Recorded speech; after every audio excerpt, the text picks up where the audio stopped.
Eh bien, bonjour à toutes et à tous. Bienvenue dans cette vidéo, troisième vidéo de cette série en compagnie de Slim. Série de vidéos dans laquelle on parle véritablement de mobilité et comment la mobilité va te permettre d'améliorer ta performance en sport de combat, mais également comment est-ce que ça va te permettre de diminuer le risque des blessures. On a fait deux premières vidéos dans lesquelles on a parlé de mobilité de manière générale. La deuxième vidéo qui était beaucoup plus spécifique donc, aux sports tels que la boxe, donc les sports pied-point. Et dans cette vidéo, on va parler spécifiquement des sports tels que le judo, le jiu-jitsu brésilien, la lutte, etc., etc. Juste avant de commencer, je t'invite bien évidemment à t'abonner à la chaîne YouTube si tu as beaucoup plus de conseils pour ta pratique des sports de combat. Et puis également, le petit pouce vers le haut, ça fait toujours plaisir. Et on va pouvoir commencer. Donc, Slim, bonjour. Merci d'avoir accepté cette invitation et toutes les vidéos qu'on a pu tourner ensemble. J'espère que tous les conseils que tu as partagés vont permettre aux personnes qui nous regardent d'améliorer leur mobilité. Aujourd'hui, on va parler beaucoup plus spécifiquement, comme je l'ai dit, des sports tels que le judo, le jiu-jitsu brésilien, la lutte, etc. Est-ce que toi, tu as relevé des problématiques spécifiques en termes de mobilité par rapport à ces types de sports? C'est très, très bonne question. Le premier qui me viendrait en tête, c'est peut-être avec la colonne vertébrale, les mouvements de torsion et de flexion importants qu'il y a justement dans les projections. Là, je pense au judo, mais même au jiu-jitsu brésilien, au grappling. Il y a beaucoup de tension qui va être faite dans ces mouvements un peu brusques dans lesquels tu vas vraiment tordre le corps. Il va vraiment y avoir ce qu'on appelle une torsion là, au niveau des vertèbres. Donc, il y a une sorte de mix entre la flexion et la rotation. Et des différentes vertèbres, pas tout en même temps. Donc, je pense que c'est important dans un premier temps d'avoir ou de travailler sur la colonne vertébrale. Après, ça, c'est le conseil que tu peux également donner à tous les pratiquants de tous les sports et même à tous les humains de manière générale, c'est que la colonne vertébrale, c'est vraiment la clé de la longévité. Si tu n'as pas une colonne vertébrale que tu peux manipuler librement, qui est sans douleur, il y aura un impact, comme on le disait dans les précédentes vidéos, sur toutes les articulations adjacentes. Et le corps, de manière générale, moi j'aime bien le visionner comme ça, c'est ta tête, ta colonne vertébrale et ton bassin. Et les deux épaules et les deux hanches, ce sont les quatre moteurs. Donc la charge de travail, tu as toujours envie qu'elle soit dans les hanches et dans les épaules, mais jamais sur la colonne. Tu vois, tu demandes à n'importe qui, surtout les pratiquants de JJB, une fois que tu t'es fait les disques, c'est terminé en fait. Même si tu as tes épaules et tu peux tout faire, en fait, tu es bloqué à vie parce qu'en fait, tu as endommagé le châssis du véhicule. Et donc, c'est pour ça que moi, le premier point que j'aborderai pour ces pratiquants-là, c'est vraiment la colonne vertébrale. Avoir une colonne qui soit souple, qui soit résiliente, qui soit capable d'absorber les chocs. Et avoir une colonne que tu vas pouvoir manipuler librement, ça va aussi te donner, comme on le mentionnait dans les précédentes vidéos, vraiment ce rapport accru, cette acuité pour pouvoir te rendre compte quand tu sors d'une position stable, que ce soit au cours d'une préparation physique ou même au cours d'un combat. Et donc, tu vas pouvoir déceler plus facilement les moments où voilà, ça sent pas bon. Et donc, c'est pour ça que moi, je focaliserai mon attention en priorité sur la colonne vertébrale. Et généralement, si tu fais ça correctement, il y aura des gains qui vont être transférables. Ça part toujours de l'intérieur vers l'extérieur, du tronc vers les extrémités. Donc, généralement, si tu fixes le tronc, les épaules, elles vont aussi pouvoir mieux s'exprimer et les hanches également. Et il y aura comme un effet magique qui va transférer aux articulations adjacentes. Ok. Et donc justement, est-ce que toi, tu aurais des exercices spécifiques qui te permettraient de renforcer la colonne vertébrale, de la rendre plus mobile et plus forte? Eh bien, écoute, c'est un bon point. Moi, ce que j'essaye de faire pour rendre aussi la chose un peu plus ludique, encore une fois, il y a des millions d'exercices. Le but, c'est de faire quelque chose, de trouver quelque chose qui est simple, qui est efficace et que tu sais que tu vas pouvoir appliquer tous les jours. C'est quelque chose qui est très, très important pour moi. C'est l'idée que je n'ai pas envie de me complexifier la vie avec une autre ressource, quelque chose d'autre auquel il faut faire attention. Si j'ai moyen de l'incorporer dans un truc que je fais déjà, c'est parfait. Et donc là, typiquement, pour les pratiquants de JJB, de judo et les pratiquants qui sont au sol, autant rester au sol, autant commencer au sol. Donc moi, typiquement, si j'ai une routine à proposer ou quelques exercices, je travaillerai les flexions de la colonne vertébrale, l'extension, les torsions et les rotations, tout depuis le sol, simplement grâce aux roulades. Tu peux commencer simplement à rouler sur le sol par terre et à vraiment prendre l'habitude d'écraser ton corps en fait vertèbre par vertèbre. Ce qui est important pour gagner en mobilité, c'est vraiment gagner sur cette segmentation de la colonne vertébrale. Tu vois, plus de contrôle dans cette colonne vertébrale, ça veut dire déjà qu'il faut arrêter de penser que sa colonne, c'est un bâton et comprendre qu'on peut vraiment en faire des vagues. Et généralement, quand tu commences à rouler, tu vas rapidement te rendre compte que si tu roules vers l'arrière et qu'il y a un premier choc où tu as tout le bas du dos qui se colle, c'est déjà que tout est lombaire, voire le bas du thorax, c'est tout est figé et c'est un bloc. Et donc là, ça va être la première étape, c'est vraiment d'assouplir cette chaîne-là et de la rendre vraiment mobile au point d'être capable de mettre vertèbre après vertèbre et presque visuellement dans ta tête, de vraiment sentir que, ah, bah là, regarde, je suis vraiment sur une zone de plus en plus précise. Donc, moi, je commencerai par des roulades. Pas que tu le sens véritablement. Vraiment, tu sens, vraiment, c'est décalé quoi, au point près. Et plus cette segmentation elle est précise, plus aussi tu vas gagner aussi en contrôle pour le reste. Hein, parce que tout ça, c'est aussi transférable à ta préparation physique. C'est-à-dire que un meilleur contrôle de ta colonne vertébrale, quand tu vas faire ton soulevé de terre, quand tu vas faire des tractions, tu vas réellement savoir où est-ce que tu en es, où est ta position stable, où est la position neutre qu'on n'arrête pas de dire en permanence. Non, mais en fait, il faut avoir déjà visuellement une meilleure cartographie de son corps dans l'espace. Si toi, dans ta tête, tu n'arrives même pas à te représenter ta colonne vertébrale, tu ne vas pas réussir à vraiment faire tes air church squats, à faire tes sauts, etc. Donc, il y a vraiment une transférabilité à tout le reste. Et après, comme on le disait dans les vidéos précédentes, à la posture de manière générale. Tu vas savoir quand tu es courbé, quand tu es avachi, etc. Donc, les roulades, ça peut être quelque chose de très simple. Ça va aussi enlever beaucoup la peur de se blesser la nuque et les cervicales. Rouler sur le dos, sur toute la colonne, commencer à faire des roulades un peu sur le côté, commencer à faire des torsions. Moi, je propose des vidéos sur ma chaîne YouTube où tu me vois faire des mouvements qui semblent incroyables, impressionnants, alors que pas du tout. C'est réellement simple. Visuellement, ça peut être un peu effrayant au tout début, mais à mesure que tu roules et que tu t'habitues à rouler, moi, quand j'étais dans la movement culture d'Ido Portal, on appelait ça le massage du pauvre. Tu te mets sur le sol et tu commences à rouler et tu habitues ton corps à être au contact du sol et à pouvoir, comme disait Rickson Gracie, nager sur le sol. Donc, les roulades, pour moi, c'est le meilleur hein, pour les torsions et les flexions. Et pour les extensions, on pourrait même utiliser un exercice qu'on a présenté dans une autre vidéo, qui est simplement le cat cow, dans lequel tu vas simplement cambrer le dos depuis la position à quatre pattes, tout simplement. Pas besoin de chercher la complexité, être capable de faire des ponts arrière. Voilà, moi, je suis capable de le faire. Ça ne me sert pas dans ma vie, quoi, tu vois, à part faire un peu de capoeira de temps en temps et du breakdance, mais le reste, je ne vais pas faire des extensions. Par contre, j'ai besoin de maîtriser mes flexions, mes rotations et surtout ma segmentation de la colonne vertébrale.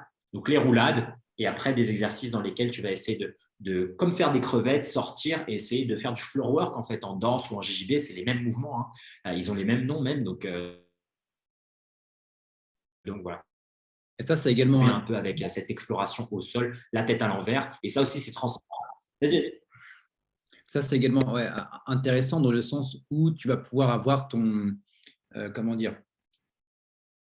tu vas pouvoir intégrer ton corps dans l'espace. Et c'est vrai, quand tu dis donc c'est ce fameux exercice où tu fais pratiquement la chandelle et que tu commences à tourner autour des omoplates, il y a des moments où tu ne sais plus forcément où tu en es. Et ça, c'est vraiment hyper intéressant quand tu vas être en JJB ou quand tu vas vouloir faire certaines techniques où tu vas te retrouver un petit peu la tête par terre, les pieds en l'air, tu ne sais plus trop où tu en es et d'arriver justement à définir l'espace autour de toi, de savoir finalement où tu en es. Ça te laisse un avantage qui est quand même indéniable si ton adversaire n'a pas ce genre de repère-là.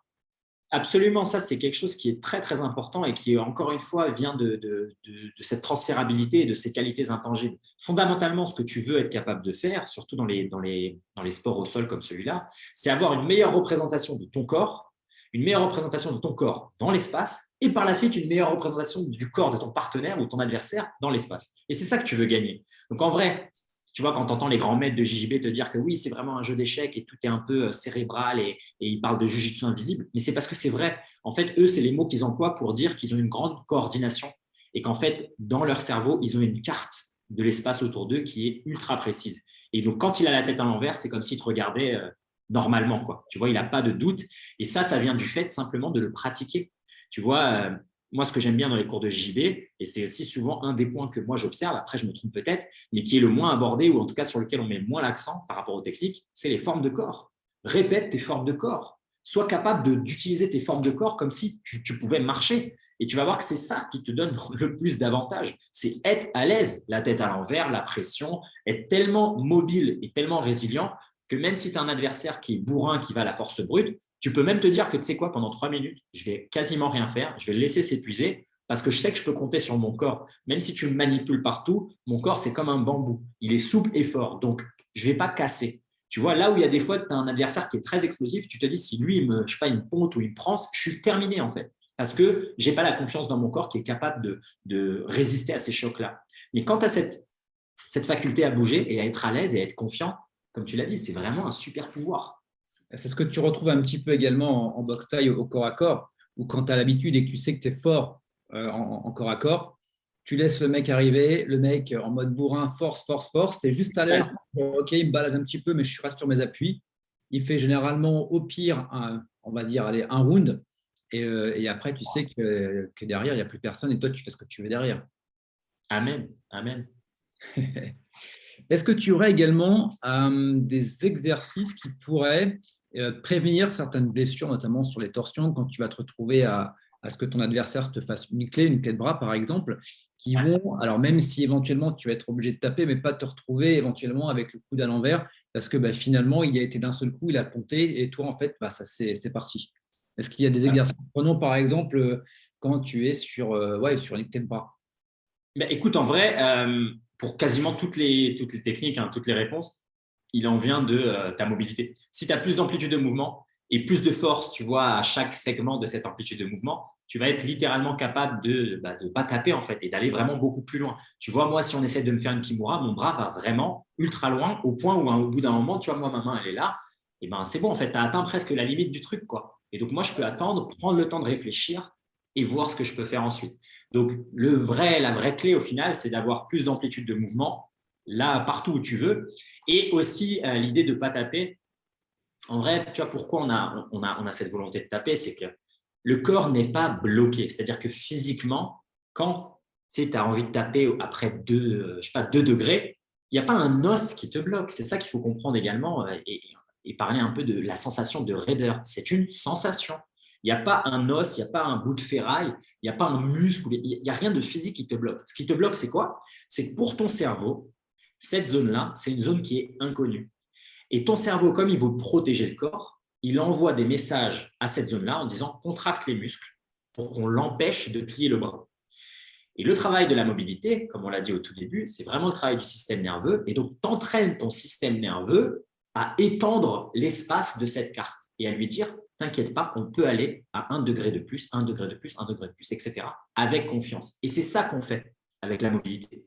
Et donc, les gens, quand ils disent, non, moi, je suis trop raide des épaules, souvent, ils ont l'impression qu'ils ont vraiment quelque chose qui les bloque, alors que physiquement, il n'y a rien. Ton bras, une fois que tu as ta mobilité pendant 1 an, exactement le même bras avec les mêmes composants à l'intérieur. Sauf que dans ton cerveau, c'est ça qui a changé. Et c'est ça qui est intéressant dans l'entraînement avec la mobilité, c'est que la préparation physique, tu vois, typiquement, ça travaille sur le véhicule, sur la voiture. La mobilité, ça travaille sur le pilote, ça travaille sur le système nerveux.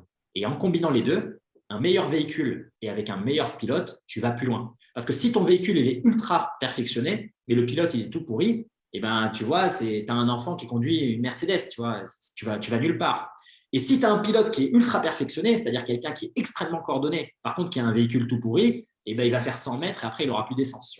Et donc en fait, c'est la combinaison des deux qui est importante. Et souvent, les gens travaillent beaucoup la préparation physique, mais ils négligent la partie pilote. Et la partie pilote, ce n'est pas que la mobilité, c'est aussi les qualités que tu as mentionnées tout à l'heure, et c'est ce travail d'aisance à bouger. C'est intéressant, même une fois dans la semaine, de simplement faire un cours personnel ou prendre un pote et tu dis, viens, on répète juste les formes de corps, viens, on joue, viens, on essaie simplement des différentes formes de roulade pour s'habituer en fait et travailler cette coordination. Tu vois, moi, je le disais dans une vidéo précédente, j'ai un gros background de danse. En danse, tous les jours, on ne fait pas des chorégraphies. Et des fois, tu vas faire 2 heures et tu répètes juste 2 ou 3 pas, simplement pour les engrainer, pour que le schéma moteur il soit vraiment bien intégré à ton cerveau. Et c'est ça dont on a besoin. Et souvent, pour les pratiquants, après, ce n'est pas une excuse, pardon, c'est pas une critique de ma part. Hein, on a tous des impératifs. Hein, tu as 3 séances dans la semaine, tu n'as pas envie de passer 1 heure à faire de la coordination. Je le comprends bien. Mais si jamais tu as peut-être 20 minutes par-ci, par-là, ou même tu viens un peu plus tôt à l'entraînement, et ben n'hésite pas, tu fais des petites formes de corps, tu joues et tu améliores ta capacité à vraiment enchaîner les mouvements les uns aux autres. Et c'est ça qui va vraiment te rendre à l'épreuve des balles. Donc, pour retourner un peu à ta question sur la quinoa, et on va dire ne pas taper, il faut travailler sa mobilité. Comme ça, on a vraiment beaucoup plus d'amplitude et on est beaucoup plus en sécurité. Et 2, peut-être, parcimonie, dédier du temps aussi au travail, on va dire, annexe de jiu-jitsu invisible, encore une fois, qui est il faut que j'apprenne à mieux bouger. Ouais. Donc finalement, c'est toujours multifactoriel. Et juste pour rebondir sur le fait que tout est en rapport avec ton cerveau, je prends un exemple, donc ça sera un boxeur qui n'est pas souple, à partir du moment où il est KO, il arrive à faire le grand écart. Exactement. Exactement. Attends, un autre exemple là-dessus qui va aussi marquer, parce que c'est une image intéressante. Tu sais, quand il y a un accident de voiture et que tu as le conducteur et le passager qui est juste à côté de lui, qui est genre bourré. Et ben, généralement, quand tu as un accident de voiture, le passager qui est bourré, il n'a rien. Et tu sais pourquoi? Parce qu'en fait, il est en état d'ébriété, tu vois, il est bourré, et donc en fait, il est tout mou, et donc il est tout détendu. Et il y a cette idée de relâchement. Et cette idée de relâchement, elle vient avec c'est pas qu'un truc mental. Il faut aussi que ton corps puisse réellement se relâcher. Et en fait, tu te relâches que quand tu as aussi une confiance en ton corps. Donc, quand tu as suffisamment d'amplitude. Parce que si tu es relâché et que moi je force, mais qu'en fait, tu n'as jamais travaillé ton amplitude, bah, tu vas plus pouvoir te relâcher. C'est-à-dire qu'au bout d'une milliseconde, tu vas contracter parce que tu es stressé. Et donc là, de la même manière, en fait, tu vois, une fois que tu es détendu et que le système nerveux il est relâché, et ben, tu as accès vraiment à une plus belle expérience dans ton jiu-jitsu, dans ton grappling, dans tout ce que tu veux. Super. Eh bien, écoute, merci en tout cas pour tous ces conseils, Slim. Dans tous les cas, on te retrouve donc sur ta chaîne YouTube. Également, il y aura des liens si les personnes veulent suivre ta mobilité gratuite. Et tous tes Yes. programmes, tout sera dans la description de la vidéo YouTube. Donc, on en a terminé avec ces 3 vidéos ensemble. Énormément de conseils. Dans tous les cas, les liens des 2 précédentes vidéos seront également dans la description de la vidéo YouTube. Je te remercie pour le temps que tu nous as consacré. Écoute, profite bien en Thaïlande, profite du soleil, de la chaleur pour nous. Là, ici, c'est plutôt des températures un peu négatives du côté d'Annecy. Et écoute, à l'occasion, je prévois probablement d'aller en Thaïlande au mois d'avril. Donc peut-être Yes. par la fin de l'année, je te dirai, je te tiendrai au courant. Ça serait un plaisir de te rencontrer dans tous les cas.